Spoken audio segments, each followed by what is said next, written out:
નમસ્કાર વિદ્યાર્થી મિત્રો, ધોરણ 10 સામાજિક વિજ્ઞાન પાઠ નંબર 1 ભારતનો વારસો.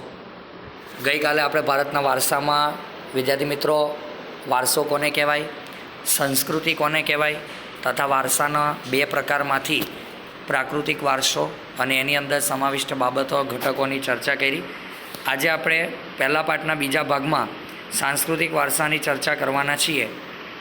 તો જેમ ગઈકાલે આપણો પ્રથમ આઈએમપી સવાલ કંઈક એવો હતો કે પ્રાકૃતિક વારસો એટલે શું, તેમાં સમાવિષ્ટ બાબતો લખો. તો આજનો બી આપણો સવાલ છે કે સાંસ્કૃતિક વારસો એટલે શું અને એમાં સમાવિષ્ટ બાબતો એટલે શું. વિદ્યાર્થી મિત્રો યાદ રહે કે પ્રાકૃતિક વારસો અને સાંસ્કૃતિક વારસો એમ વારસાના મુખ્યત્વે બે પ્રકાર છે.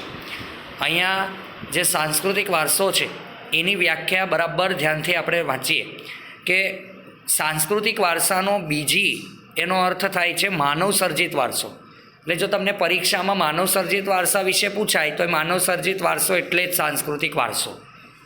માનવી પોતાની બુદ્ધિ, કલા અને કૌશલ્ય દ્વારા જે કંઈ સર્જન કરે છે એને સાંસ્કૃતિક વારસો કહેવાય. હું ફરી એકવાર સરળ ભાષામાં વ્યાખ્યા રિપીટ કરું છું કે માનવ પોતાની બુદ્ધિ, કલા અને કૌશલ્ય દ્વારા જે કંઈ સર્જન કરે છે એને આપણે સાંસ્કૃતિક વારસો કહેવાય. હવે સાંસ્કૃતિક વારસામાં સમાવિષ્ટ શું થશે તો તમારે 3 નંબરનો બ્લોક જોવાનો છે આખો. તો સાંસ્કૃતિક વારસાની અંદર મંદિર, શિલાલેખ, સ્તૂપ, મકબરા, મસ્જિદ, કિલ્લા, દરવાજા, રાજમહેલ સિવાય આપણી ત્યાં આજે સાબરમતી આશ્રમ અમદાવાદ છે, દાંડી નવસારી છે, બારડોલીમાં વર્ધા છે, શાંતિનિકેતન કોલકાતા છે, દિલ્હી છે, આ પણ આપણા સાંસ્કૃતિક વારસામાં સમાવેશ થાય. આ બધા સ્થળો, આ સિવાય માણસે બનાવેલી દીકરાઓ ભાષા, લિપિ, અંકો, શૂન્યની શોધ, ગણિત, પંચાંગ, ખગોળ, લોખંડ, સાહિત્ય, યુદ્ધના શાસ્ત્રો, કલા, આ બધી જ વસ્તુ સાંસ્કૃતિક વારસામાં સમાવેશ થાય છે. તો સાંસ્કૃતિક વારસો એટલે શું, તેમાં સમાવિષ્ટ બાબતો લખો. આવો જો તમને 2 માર્ક્સમાં સવાલ પૂછાય તો તમારે સ્ક્રીન ઉપર જે બ્લોક નંબર 1 અને બ્લોક નંબર 3 છે એની ચર્ચા કરવાની. આ સાંસ્કૃતિક વારસામાં કોણે યોગદાન આપ્યું છે તો આપણી આવેલી તમામ પ્રજા, એ શક, ક્ષત્રપ, કુષાણ, હુણ, ઈરાની, તુર્કી, અરબીઓ, મુઘલો, પારસીઓ, અંગ્રેજો, ફ્રેન્ચો, આ બધી જાતિઓ આવી અને પોતાની જે કલા છે, પોતાની જે આવડત છે, કલા અને આવડત દ્વારા એમણે આપણા વારસાની અંદર કંઈક ને કંઈક ભેળવ્યું છે. ભારતના વારસાને આપણે 2 ભાગમાં વિભાજિત કરીશું. તમે સ્ક્રીન ઉપર જોઈ શકો કે બોક્સ નંબર 2ને આપણે 2 ભાગમાં વિભાજિત કર્યો છે. એમાં પહેલા ભાગને આપણે કહેશું પ્રાગ ઐતિહાસિક યુગ અને બીજા ભાગને કહેશું મૌર્ય યુગ.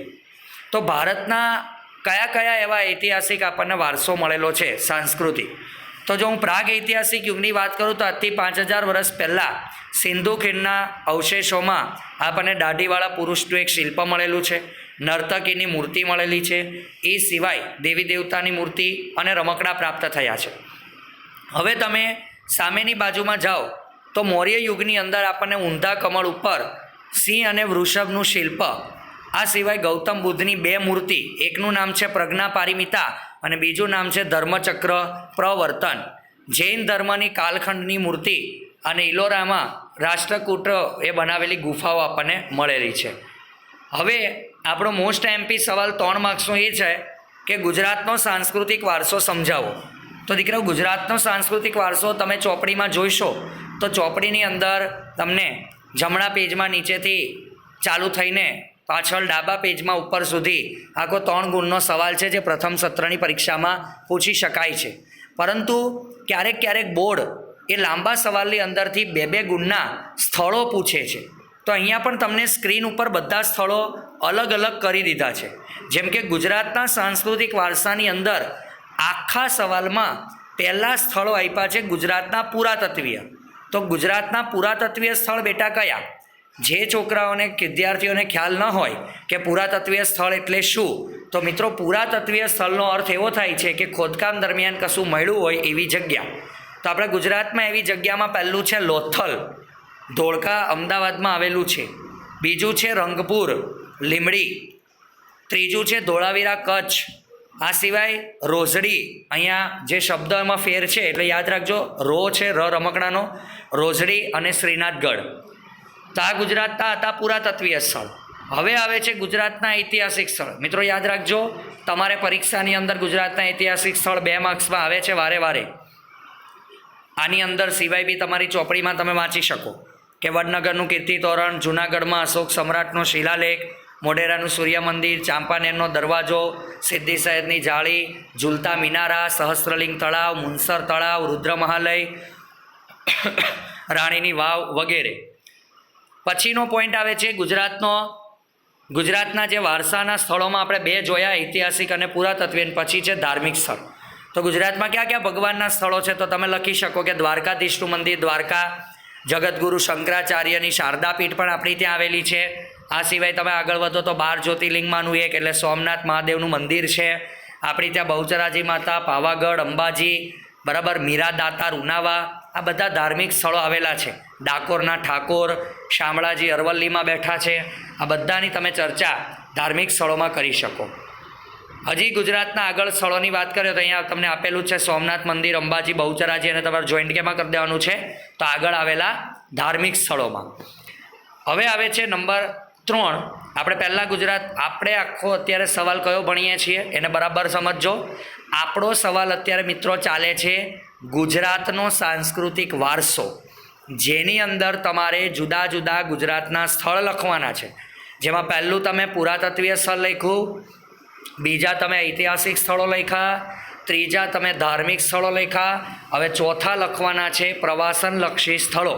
ચાલો તો ગુજરાતમાં ક્યાં ક્યાં પ્રવાસ કરી શકાય એવા સ્થળ છે તો વિજયનગરની પોળ જે સાબરકાંઠામાં છે, પતંગોત્સવ અને કાંકરિયા કાર્નિવલ ઉજવાય છે અમદાવાદમાં, તાનારીરી મહોત્સવ વડનગરમાં થાય છે, ઉત્તરાર્ધ નૃત્ય મહોત્સવ મોઢેરામાં, અંડરલાઇન કરી લેજો, ધ મોસ્ટ એમપી જોડકું છે. ઉત્તરાર્ધ નૃત્ય મહોત્સવ ક્યાં થાય તો મોઢેરા. રણોત્સવ આપણી ત્યાં કચ્છની અંદર. હવે પછીના સ્થળો છે જૈન બૌદ્ધના પ્રવાસન સ્થળો. તો આપણી ત્યાં વડનગર, તારંગા, ખંભાલીડા, જૂનાગઢ, શામળાજી, તળાજા અને ઢાંગ આ એરિયા એવા છે કે જ્યાં જૈન અને બૌદ્ધ લોકોના ધર્મની ગુફાઓ મળેલી છે. તો અહીંયા આપણો આખો 3 ગુણનો પ્રશ્ન પૂરો થાય છે. હવે આવે છે ગુજરાતના મુખ્ય મેળાઓ. વિદ્યાર્થી મિત્રો, ગુજરાતમાં કયા કયા મેળા આઈએમપી છે જે ક્યાં અને ક્યારે ભરાય છે એની ચર્ચા કરવાની છે. પહેલો મેળો છે મોઢેરાનો મેળો, આઈએમપી રહેશે. મોઢેરા મહેસાણામાં ભરાય છે શ્રાવણ વદ અમાસના દિવસે. બીજા મેળાનું નામ છે બહુચરાજીનો મેળો, એ પણ આઈએમપી છે, જે બહુચરાજી મહેસાણામાં ચૈત્ર સુદ પૂનમના દિવસે ભરાય છે. ત્યારબાદ શામળાજીનો મેળો, શામળાજી અરવલ્લી કારતક સુદ 11થી પૂનમ સુધી. ત્યારબાદ કાંકરિયા કાર્નિવલ, અંબાજી અરવલ્લીનો મેળો, ભાદરવી પૂનમનો મેળો. પછી તરણેતરનો મેળો, તરણેતર સુરેન્દ્રનગર. શામળાજીનો ભડિયાદનો મેળો, માધવપુરનો મેળો, વૌઠાનો મેળો ધોળકા, મીરા દાતારનો મેળો ઉનાવા, ડાંગ દરબારનો મેળો આહવા, ગોળ ગધેડાનો મેળો ગરબડા દાહોદમાં. પછી કાર્તિકી પૂર્ણિમાનો મેળો સોમનાથ ગીરમાં જે મેળો છે ભરાય છે. ભાંગુરિયાનો મેળો કૌવણ છોટાઉદેપુર. ભવનાથનો મેળો જે આપણે છે આઈએમપી રહેશે, ભવનાથનો મેળો એ ભરાય છે જૂનાગઢમાં. તો વિદ્યાર્થી મિત્રો, આજે આપણે સાંસ્કૃતિક વારસાની ચર્ચા કરી. નેક્સ્ટ ભાગની અંદર આપણે આપણા ભારતમાં આવેલી ભિન્ન ભિન્ન પ્રજાઓની ચર્ચા કરીને આ ચેપ્ટરને પૂર્ણ કરીશું. આપણે સાથે જોડાઈશું. આપનો જે પણ પ્રતિસાદ હોય એને કોમેન્ટ દ્વારા જણાવશો. અસ્તુ, આભાર.